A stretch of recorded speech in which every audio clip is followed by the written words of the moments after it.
Alrighty guys, hello and welcome back to the show. So today we're going to be doing a very different video, but I still think it'll be a lot of fun. We're going to be ranking real-time strategy games.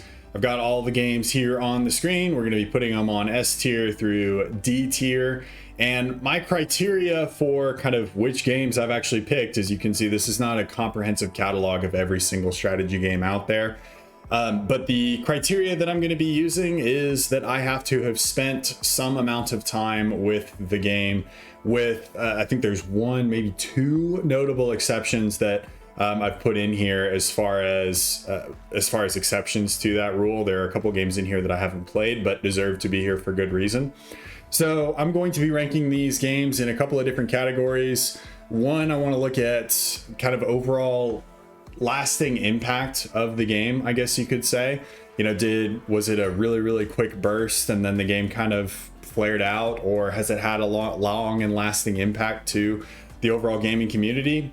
I want to look at competitive viability in the game, and then the last thing I want to look at is overall fun factor. And so that's going to be very subjective for me, because I'm making this tier list, and so if I don't find a game fun, then I might rank it poorly. But I'd love to hear y'all's recommendations or suggestions down in the comments below. And with that, let's go ahead and get into it. So starting off, I'm just going to go in no particular, I dropped these on the screen in no particular order, but we're going to go from, you know, left to right, top to bottom. So we're going to start off with Halo Wars 2.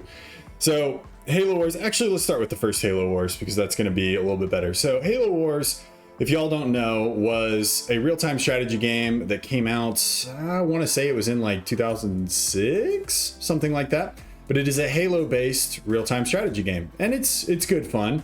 It was released on the Xbox 360 initially, I believe, and then it was released on PC later, if I'm remembering correctly. But it's a good game.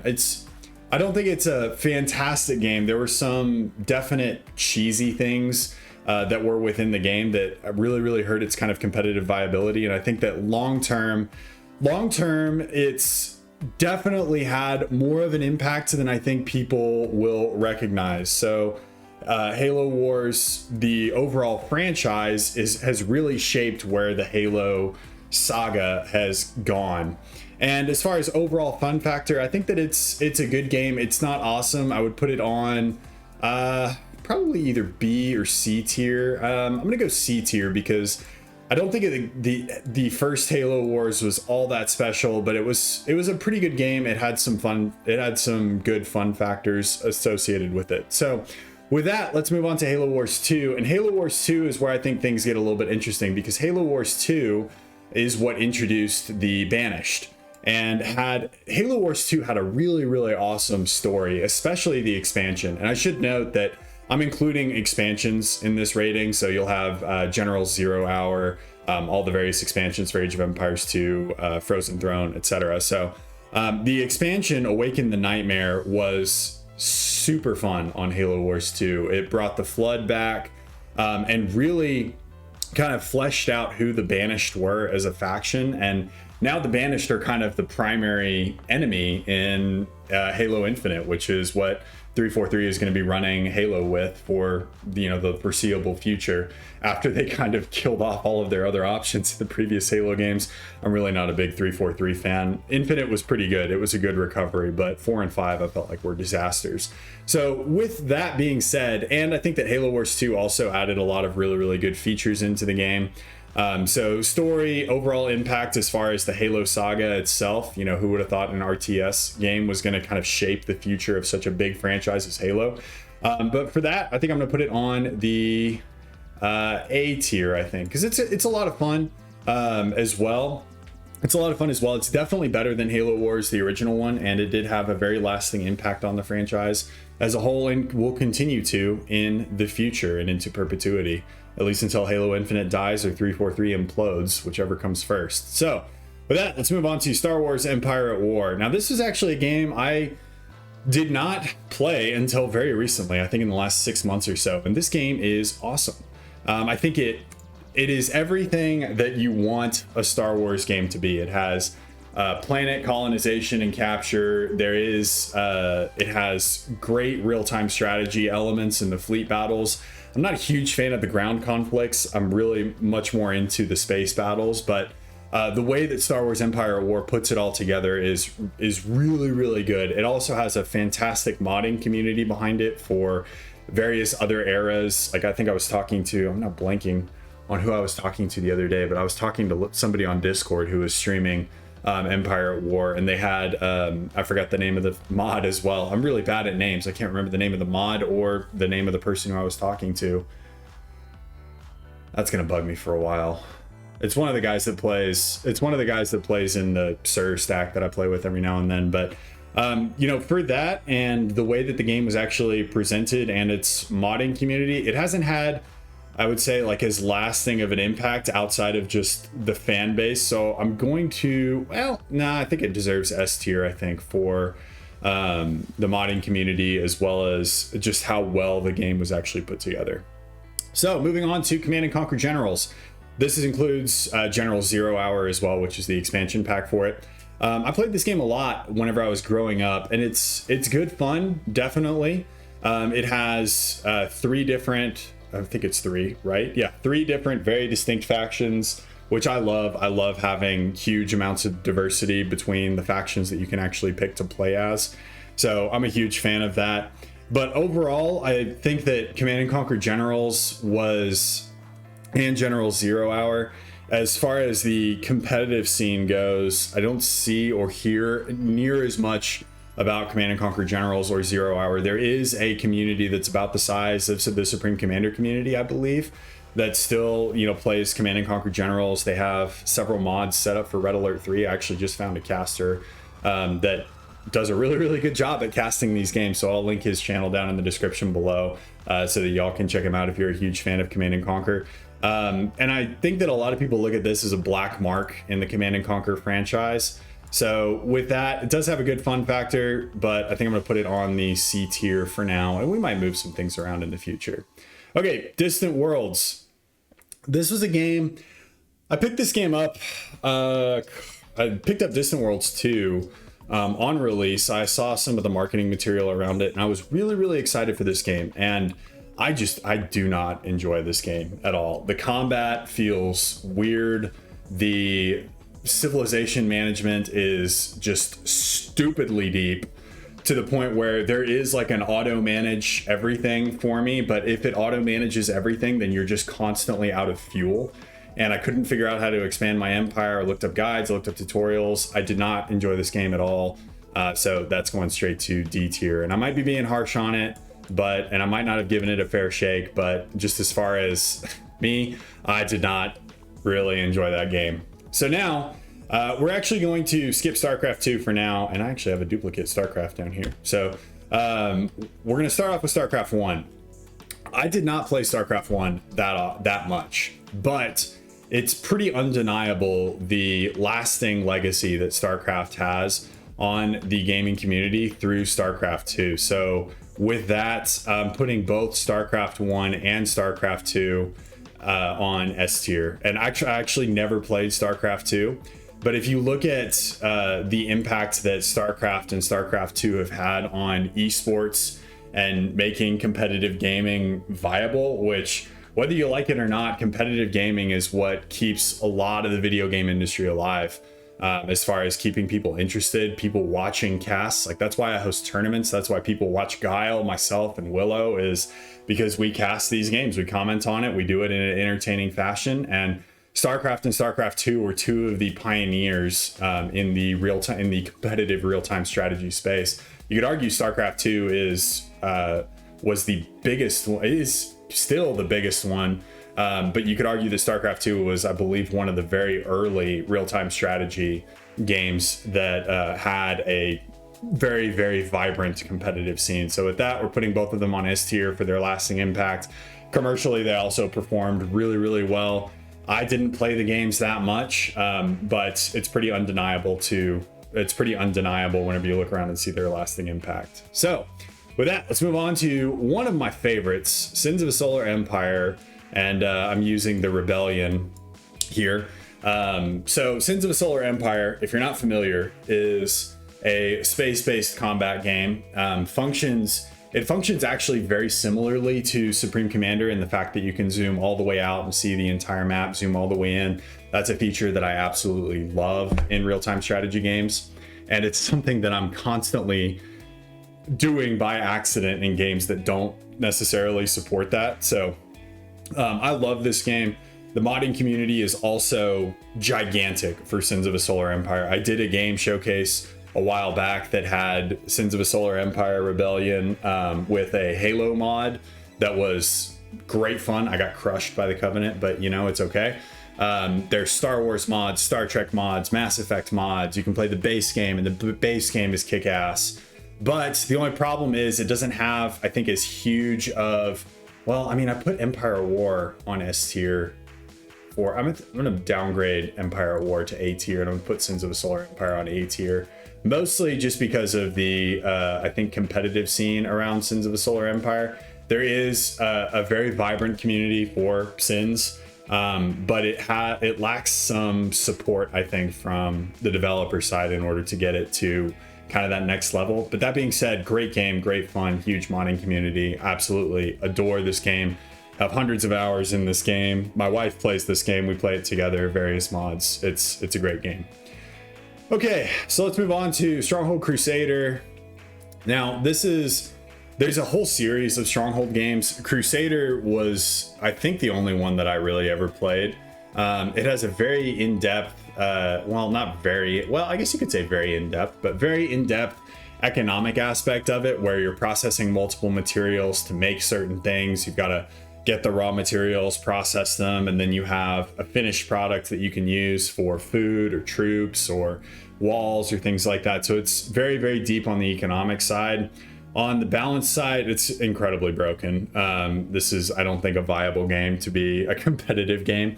And you really only have one faction that you're working with. So pretty much everybody plays the same faction, has access to the same units. Still, the game is a lot of fun, and I have a lot of really, really good memories of playing this game on LAN with my dad whenever I was growing up. So I'll probably put it on, I think B tier is a pretty good spot for it. Like I said, we can change these things up, but I'm shooting from the hip right now. All right, Planetary Annihilation. So this is the first game that is similar to kind of the bread and butter for my channel. So Planetary Annihilation, if you're not familiar, was a very, very ambitious aspiration and was a train wreck for a long time. But it wanted to take Supreme Commander and take it to a galactic scale. So you have planets, you can fly planets into each other. You have orbital units that can bombard. You have all of your units that are kind of controlled on this globe. Very fun game. The big black mark against it for me is the one faction again. That really, to me, takes a lot of joy out of a game if it only has one faction. And the fact that it launched in like a nearly broken state, I thought this game was dead actually until the RTS Triathlon, which was last year. I thought this game was dead and never existed because I looked at it whenever I was in college, which was, I looked at it in like 2015 or so, whenever I was in college, and it was completely broken, didn't work on my computer at all. So I thought the game was dead, and I think that we have to take some points away for the atrocious launch that it had. Other than that, I think it's still a pretty solid game. It's not necessarily my cup of tea, just because of the one faction, and I really don't like the spinning the globe around. I lose my orientation so much whenever I'm playing Planetary Annihilation, and it's just dizzying. And so for that reason, I'm going to put it on the C tier. It's not terrible, but it's not great. And we'll resize that a little bit better. Okay, Warcraft 3. So this is a game, so this is going to S tier, and I'm now realizing that all the craft games are on S tier. There is a very good reason why Warcraft 3 is on S tier. Now, and it's not necessarily because of the actual base game. The base game was fun. It was good. It wasn't great. Warcraft 3 Reforged was an absolute train wreck. I don't think that game still works today. But the game itself spawned Defense of the Ancients. and by extension spawned League of Legends, Heroes of New Earth, Heroes of the Storm, all of those MOBAs that were huge, and many of them continue to be huge today. Defense of the Ancients, or Dota, was, to my knowledge, the very first esports tournament to have $1 million prize pool, and continued to break records throughout the 2010s in overall prize pool. And Dota would not have existed without Warcraft 3. So I think for that reason, we have to give it some credit there for making the esports community what it is today. Beyond All Reason. All right. So I like Beyond All Reason. It's a very good game. It's very true to form for Total Annihilation. And actually, with that in mind, let's go ahead and look at Total Annihilation first, and then we'll look at Beyond All Reason. So Total Annihilation is the, I guess, granddaddy of Supreme Commander Fortune Alliance and FAF, which is what we all play. So Total Annihilation did a lot of really good things, and it did a lot of them very correctly. The economy is really, really good. It did have a lasting impact, spawned a huge game franchise with Supreme Commander, Supreme Commander 2, Planetary Annihilation, Beyond All Reason, and the up-and-coming Sanctuary. I'm having trouble thinking of any drawbacks to Total Annihilation. The main thing, I think, is the gameplay was designed for a different era, and it lacks a lot of the creature comforts that we know and love in Fortune Alliance Forever, Supreme Commander 2, Beyond All Reason, Planetary Annihilation, etc. And so for that, just because this is not a game that I think I would pick up and play right now, but it does have a lot of impact. I think I'm going to put it on the A tier. Just because if we didn't have this, I wouldn't have FAF, and that does mean something, but it's not really a game I think that I would pick up and play right now without the escalation mod. Whereas Fortune Alliance Forever, I would still play it, I think, even if FAF didn't exist. It would still be fun to play against AI and do local lands and stuff like that. So with that, let's look at Beyond All Reason. So Beyond All Reason is an upgrade to everything that Total Annihilation has as a drawback. But it's not going to make it to the S tier. And the reason why is, if you've noticed, there's a lot of my bar content is slowed down, and there's a reason for that. It's because a lot of the games that I look at in bar are very, very similar.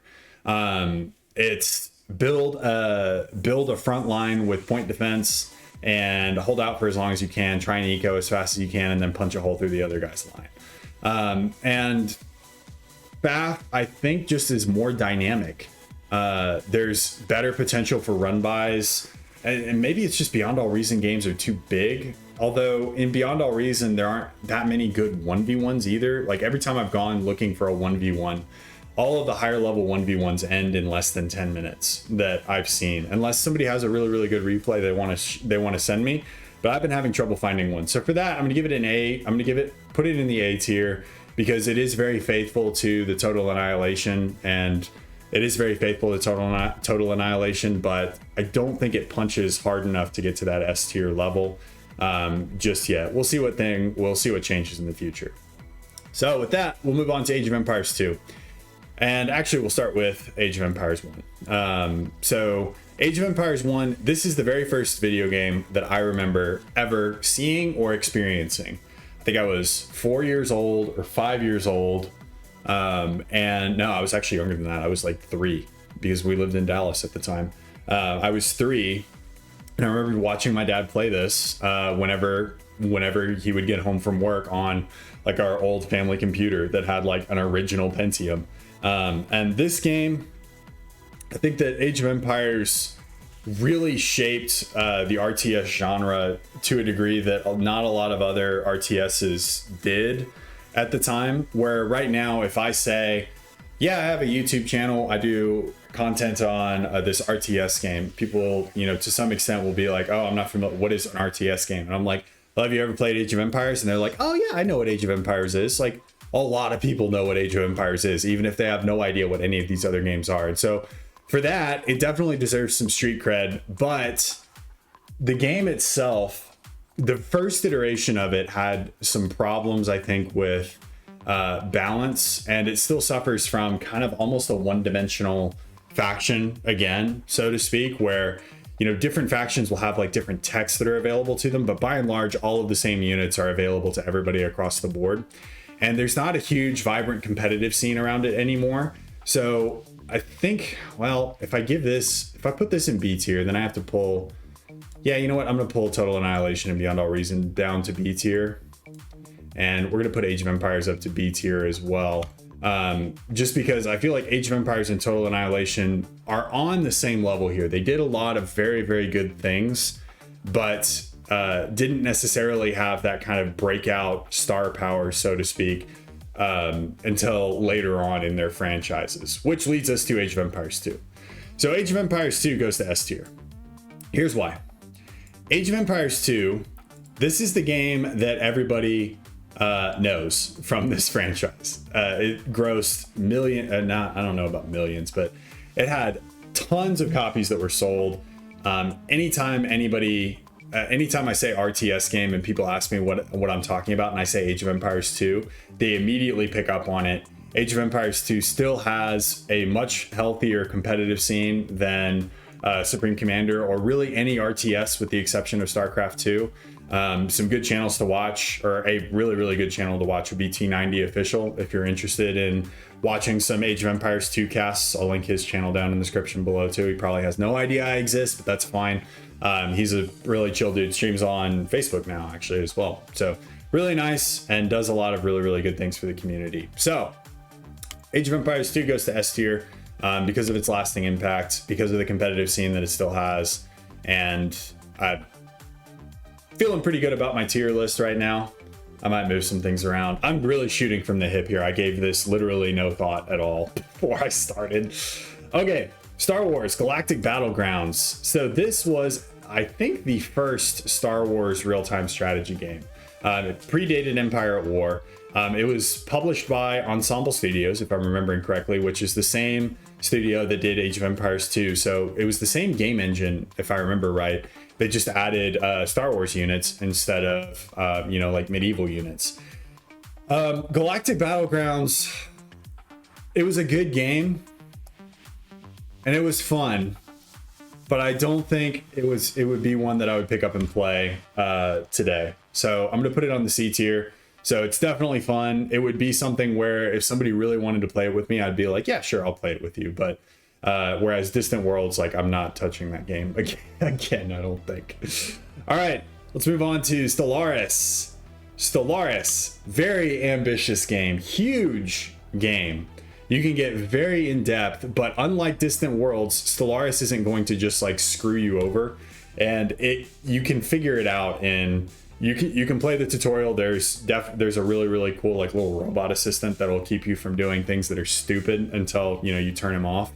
But the game is, I really, really like this game.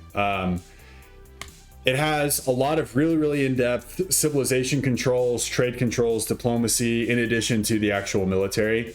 And I think that the military combat is actually not awesome. It's okay, but it's not great. There's no micro, which I mean, to some extent is good. But the battles themselves are not really depicted in like a super cool way.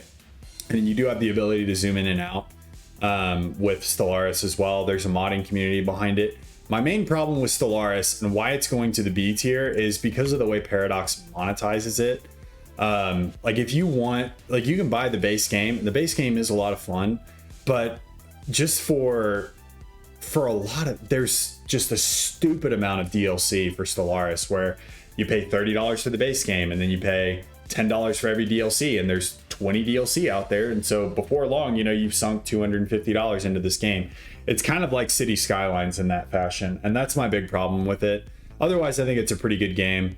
Competitively, I don't think there's a big competitive scene around it, just because each Stellaris game will last, like if I start a Stellaris campaign, I'm gonna be playing it for the next like week to 2 weeks. It takes a lot of time to actually get through. All right, now we move on to, so I'm gonna do Fortune Alliance first. And I think you all know where this one's going. It's going to S tier. Resize it a little bit. because how can it not go to S tier? Like, whenever my entire channel is built around this game. But there are a lot of good things that are within this. There are a lot of good things in this game that I think also merit where its place is in S tier.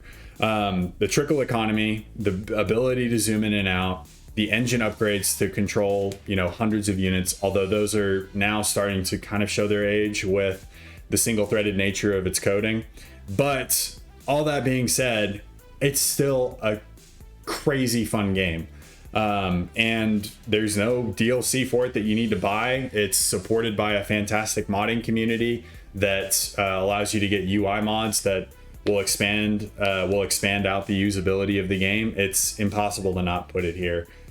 Which leads me to Supreme Commander 2, which Supreme Commander 2, while it did a lot of things right, and I might have been a little hard on it in my gameplay review of it, Supreme Commander 2 just took the formula from Supreme Commander and dumbed it down so much so that it's not fun, where you can get to Tech 3 artillery, you can get to long range artillery in like 7 minutes if you're rushing it really, really hard.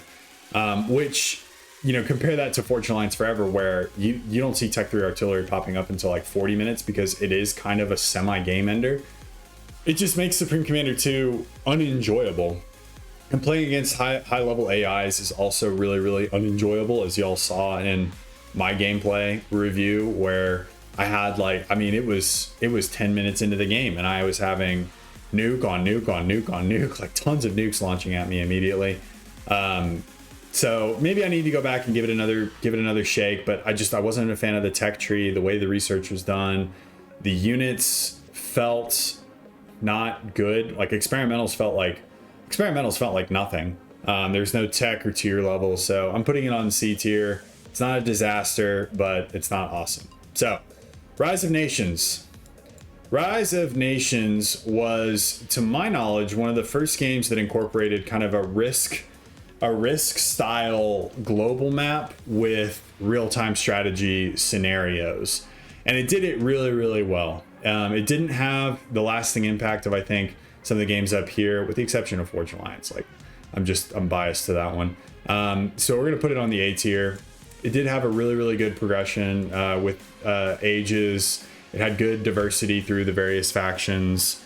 It doesn't have, though, I think, a competitive community, or really any community that exists anymore outside of people just playing against AI. So for that reason, it's gonna go on A tier. Age of Empires 3. Now, I think Age of Empires 3 gets an unfair shake. A lot of people look at Age of Empires 3 as a disaster. I don't think it was a disaster. The home port aspect with the cards and everything was a little annoying, but I mean, it was not a terrible game.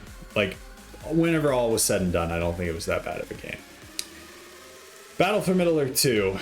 I did play the very first Battle for Middle-earth, but I haven't played it in a very long time. I don't really remember it, so we're gonna do Battle for Middle-earth 2. I'm a huge Lord of the Rings fan as well.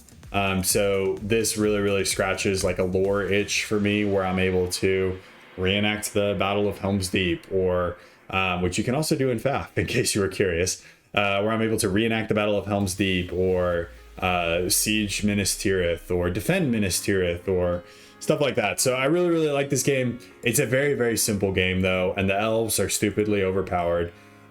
So balance wise, it's not that great, but it's a lot of fun, and I think I'm going to put it on B tier as well. All right, Ashes of the Singularity. I did not like this game. It was something that I was reading said that it was a spiritual successor to Fortune Alliance Forever. I did not like it. The unit control was weird.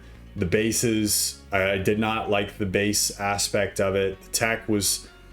The tech was also kind of annoying, if I'm remembering correctly. I was not a huge fan of this game. I also am not a huge fan of the cartoon style graphics, which, to be fair, Beyond All Reason and Planetary Annihilation have them as well, but I didn't enjoy playing this game at all. So it's going to D tier. All right. The successor to Rise of Nations, Rise of Legends. This one is also going to the B tier, which is getting really, really crowded here. It was not as good as Rise of Nations. Well, I don't know. I thought it was actually as good. So we're gonna put it on A tier. Game is really, really fun to play. I did a showcase of it on my channel. This is maybe a year and a half ago now. The video did not do very well, but I had a lot of fun making it. So I'll link it down in the description if you want to see some Rise of Legends gameplay. But it's a lot of fun. It definitely leans into the mystical kind of steampunk and aspects of the world. It's a very fantasy driven game, whereas Rise of Nations is a much more historically driven game. So Rise of Legends, though, lots of fun. If you haven't checked it out, you should. Empire Earth. This is another game from my childhood. This game is huge in what you can do.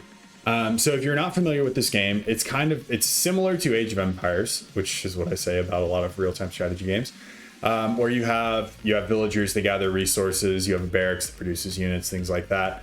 So it doesn't really like innovate a whole lot. Where it innovates a lot, if you've never played this game, you can start in prehistoric times and advance all the way to the future. It's called like the Nano Age, I think, if I'm remembering right, where you have robots that are battling against each other. So it essentially goes from like Age of Empires 1 all the way up to Supreme Commander in terms of like the time periods that you can play in and everything in between. Like the modern age, if you want to play with F-15s and nuclear bombers, you can do that. If you want to play in the Renaissance and Enlightenment with cannons on your ships and muskets, you can do that. It's really, really cool in how broad the game was in that sense. So I think with that, although it doesn't really run very well anymore. I don't know. Fun factor for me, again, this is another one that me and my wife have spent hundreds of hours probably playing. Whenever we first graduated college, it was like Saturday afternoon, we just played Empire Earth and Age of Empires for forever. So I think we're gonna put it on the A tier. All right, Age of Empires 4, it's going straight to the D tier. This game was an absolute disaster. Not only did it have huge optimization issues, like my 2080 was struggling to run this thing at 1440, which for a real-time strategy game really should never happen whenever it first came out. I don't know if they've changed it, but it also I think it delivered stuff that Age of Empires fans just didn't really want. There's every single Age of Empires has taken a period of time and then they've advanced. So you've got ancient times with the first one, medieval, and then kind of your Renaissance, Enlightenment, colonial era. And then Age of Empires 4 kind of went back to medieval, and it did it worse than Age of Empires 2. So, not a huge fan of the game. It was fun for 30 minutes. I actually played like for an afternoon with some friends, but it was fun for a little bit, but it's not one that I'm ever going to go back to, and it's not one that I enjoyed. All right, Company of Heroes. Company of Heroes is, I think, a stretch kind of to call it a real-time strategy game. It's going to go to the C tier, and I know this is going to make a lot of people angry because this is a very loved game, and it's sort of fun, but the population cap feels so oppressively small in Company of Heroes, and it was a hard game for me to figure out how to play and play well. I've actually played it with a couple of people recently. I'm still terrible at it. I still don't really enjoy it that much. So with that, it's going to C tier. It's nothing like the disaster of these three, but it's not one that I think it's on the same plane as like Supreme Commander 2, where it's not terrible, but I don't think it was great either. 0K. 0K of the kind of spring engine RTS games, this is the one I have the least experience with. It did a lot of things cool with the various commander styles that you can pick whenever you start the game. So you can have a commander that can like jetpack into the air. You have another one that's much more tanky. You can have ones that are focused on construction and economy, which I think is really, really cool. The one faction thing does pull it down quite a bit. And I need to give this, I'm going to put this one on B tier just because I need to give this one, I think, a better chance. than I have in the past. I keep saying I'm going to do a video on 0K, and I've sat down and tried to do it like 3 times, and I keep not liking how the video turns out, which I don't know if I really like how this video is turning out. I feel like I'm gonna get a lot of hate for this, but anyway, let's continue on. All right, we'll bring these other ones up to the top. All right, Total War Warhammer 2. This is the only Total War game that I've played. I'm not a huge fan of turn-based. I think that, I don't know, I don't really like it that much. And I don't really like watching everybody get ready to screw me over. As you click finish turn and everybody is like doing their actions and stuff. So I'm not a huge fan of this game at all. And I think that the strategy aspect of it was not good or well implemented. I found myself auto resolving every single battle because I just didn't really want to fight the battle. So this is going to make people angry, but I didn't really like the game that much. So it's going to D tier. Earth 2160, another really more obscure title. I don't know how many people actually know what this game is. This is one I definitely should do a showcase on. Earth 2160, super interesting game.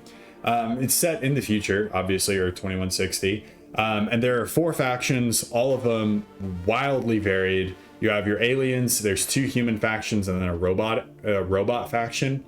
They are all extremely different, and each unit is incredibly unique. So you can be made unique. So let's say you research like a heavy tank. That heavy tank can be outfitted with like 5 different weapons, different engines that are good with different things, armor that's good at reflecting lasers versus ones that do well against rockets or chemical weapons. So you can get into a rabbit hole with unit customization in Earth 2160 really, really quickly. And that is both, I think, its greatest strength and its greatest weakness, unfortunately, because you end up just in the unit creator all the time, and you don't actually end up playing the game and then you lose. But with that, it is fun. It's not game, I don't think it's earth shattering or anything, so it goes on B tier. Then our last one is the OG Command and Conquer. So this is the only other Command and Conquer game that I really played other than Generals and 0 Hour, which I know I need to go back and play, like the Red Alert series. I need to go play the Tiberium Wars series. And I have played Tiberium Wars, I just don't remember that much of it. Command and Conquer, one of the OG RTS games, along with Dune, I believe, was coming out at that time. So was Age of Empires. The very first one came a little bit later. Command and Conquer was one of the pioneers there, but as far as overall fun factor, it's not one that I would pick up and play on my own, I think, at all. Wasn't a huge fan of the graphics. I couldn't tell what a rocket unit was versus a soldier or a rifleman. I couldn't tell the difference, and I'm pulling from memories of like 5 or 6 years ago, which was the last time I played it, but I did try and give it a fair shake. So not one that I would go back to, but it's pretty undeniable what kind of impact games of that era and like Command and Conquer had on the industry as a whole. So for that, definitely gets an A tier recommendation. And I think that brings us to the end of this ranking system. And I'm looking over this, I'm feeling pretty good about where I put everything. I think, yeah, I'm pretty happy with this. Let me know down in the comments below what you guys think about where I put everything. And let me know if you have a ranking system that you want to put together as well. And with that, I will leave you guys to it. I will see you in the next one. Peace.